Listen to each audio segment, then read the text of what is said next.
It might be a simple application, but the message that we are sending is so big and so strong. Don't be afraid. Go on adventure, and the world is waiting for you. That we can travel anywhere. Hi everyone, I'm Hyojeong, CEO and founder of NomadHer. And at NomadHer, we are creating a community for female solo travelers. And currently, we are the community of over 200,000 women coming from 190 different countries. And our main slogan is "She can travel anywhere," and people really believe it, that we can travel anywhere. I think I'm really trying to see what kind of impact we are bringing. And that's something what I think what our team members really appreciate. It's great to create profit, revenue. I think it's really important. But at the same time, with NomadHer, we are seeing how much impact it can give to the society. And that's something what we really appreciate. Still in the world, 80% of women, they have traveled solo. They wish to go solo traveling, but over 74% of women, they hesitate out of safety and security reasons.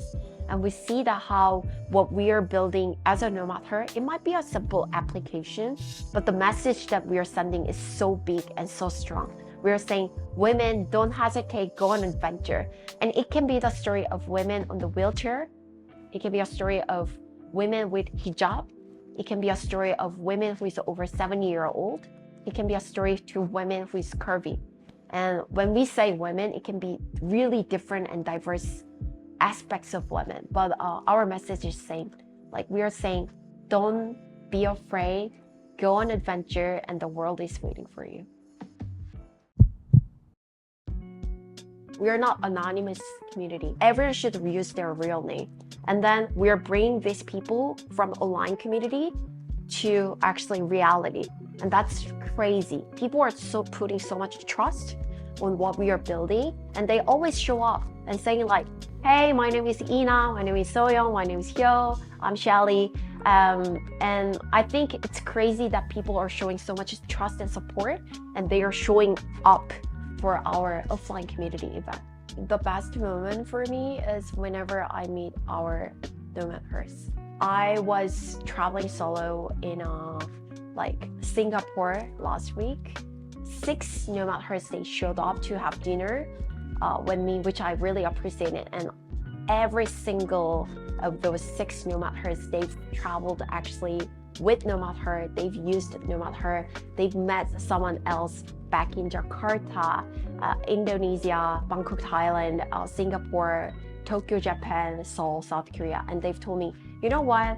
I've traveled with NomadHer, and actually I've made another new friendship, which is long lasting. So whenever I meet these NomadHer who say, I'm traveling with NomadHer and it's changing my life, that's the best moment.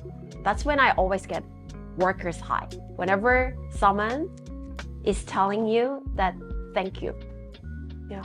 And soon we are going to have around 1,000 NomadHers coming from all around the world, gathering together in Busan. I love it. 완전 처음 일을 시작한 거는 when I first started working was 19 years old at that time. I got a chance to work at a newspaper agency, English newspaper agency called the Jeju Daily in Jeju Island. I really love the moment, the fact that I have my own desk, my own chair, and then you can write something on the post-it, like and you're making a calendar, you're making a schedule with your boss. And my superiors were Canadian. So Canadians in general, they are always nice and welcoming. It was a very chill, laid-back experience. At the same time, they gave me a clear guideline. So I appreciated the moment that I've got a chance to work in South Korea with international like atmosphere and background. And also at that time, I participated as an intern journalist for a international conference. The team was from, I think, Switzerland and England. So it was a very international atmosphere where I got a chance to work every day in English. And yeah, I loved it. I love it and I hate it. It's like Paris for me. I love Paris, but I hate Paris. So working is something like, I think it's destiny. Like that's the moment that when you feel you're valued, you're respected, right? Like, I don't think I've come this much far away where I am today. It's all thanks to NomadHer, what I'm building. So I really love it. But at the same time, I wouldn't lie that I need to bear a lot of responsibilities. avec NomadHer. So I always wanted to be a CEO. That's something what I tell people. I always wanted to build something which can create profit, but at the same time bring social impact. So I was studying as a government scholarship student in Paris and France at a political science school. And the courses that I took there were social entrepreneurship, how to create an impact through entrepreneurship, how to build a company. And there I was thinking myself like, what are the main themes that I really care, which were women empowerment and traveling. And that's how I've got the idea of NomadHer, because first of all, Paris is a very touristic city where you get a chance to meet so many female travelers from the world. And I got a chance to figure out what's their pain points, what's their needs, what's their obstacles. In the end, I found out that that's not only something what I've gone through as a solo female traveler, like a safety perspective, but that's also what other female travelers from the world tend to go through. So that's how the all NomadHer story began. And I started during COVID. It was a really difficult. I cried every day. I mean, I'm still like getting better and better, but when I first started during COVID, it's a travel startup. So we released the application, and after 2 weeks, there was a COVID outbreak. We had around 1 or 2 users who are using the app every day, like me and our team developer. So it was not an easy moment. I think it lasted around 2 years. And it's true, like, especially when you've launched something related to travel and you don't know the future, what it's gonna look like. It's very, can be challenging for you mentally as well. Sometimes during COVID, I couldn't pay the paycheck of our team members.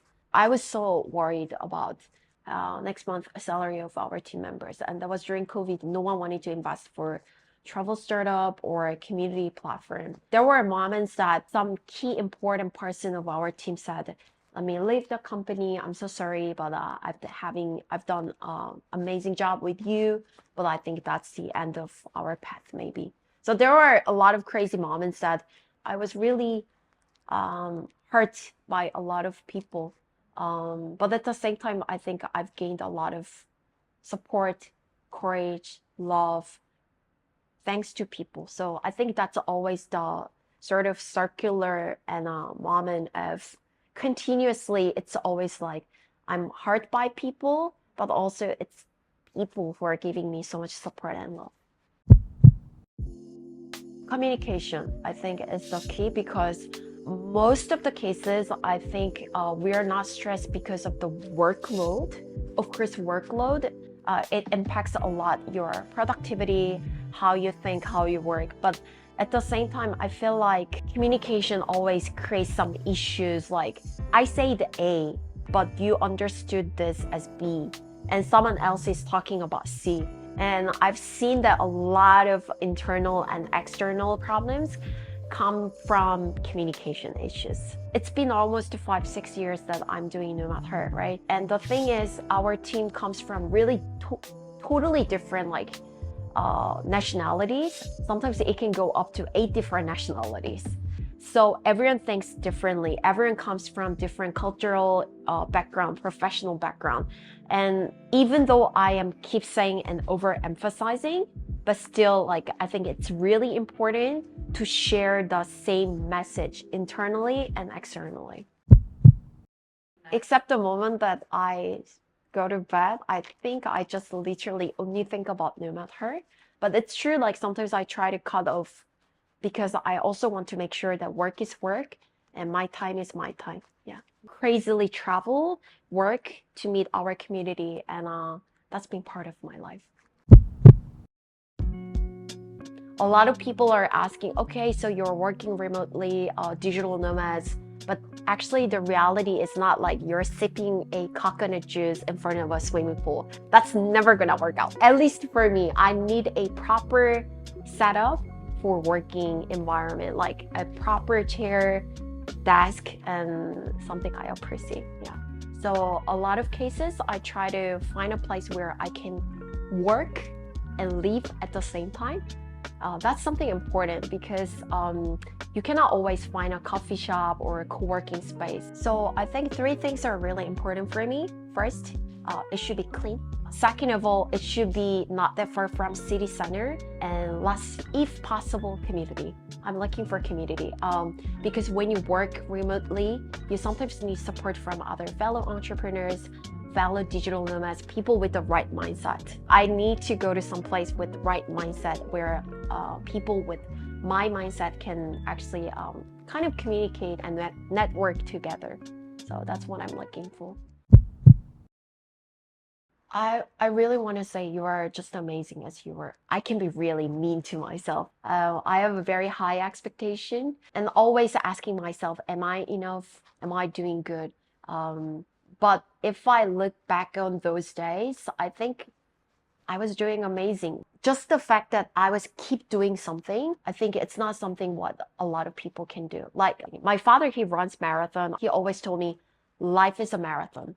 You need to run, but don't try to make a sprint because you need to keep continuously running and try to figure out what's your pattern, what's your rhythm, what's your really speed, and breathe. That's what my father has always told me. Figure out that life is like a marathon. That's what he told me. But now because of the fact that I really like surfing, I'm a surfer, and I think life is like a surfing. You need to wait for the moment. In a surfer world, we say paddle, and that's when we are waiting for the wave, and you need to wait for the right wave for the right moment. That really requires you to be super patient. So I think life is like a surfing. You need to keep paddling, waiting for the right moment. And when the right waves comes, you can go, woo! A lot of people, they tell me, yo, I have this idea. I want to start my own company. And I'm saying, go for it, do it. Because let's say there are 1,000 people, maybe 500 people might have some idea, right? So let's say they want to open this company or channel called Workers High. So 500 people have that idea. Around 100 people out of 1,000 people, they might actually take an action and they might open the channel. 10 out of those 1,000 people will keep continuing doing this after 3 years. And that's what I've seen. A lot of people start something, they have idea, but there are very few people who keep continuously doing. And I think persistency is something what I truly appreciate about me. I've been doing this regardless of COVID or whatever, and not many people can do that.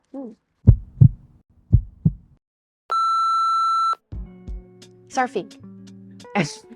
If I can go for surfing, I want to go for surfing. It's more like born to surf and forced to work.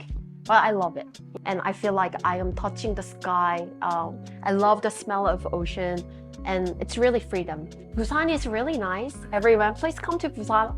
I'm a Busanese. I love Busan because I love Busan people. We are super laid and chilled back. And like I can go to beach every day. We're not like that mean as much as Seoul people. We're really like chill, nice, welcoming, and like I love Busan.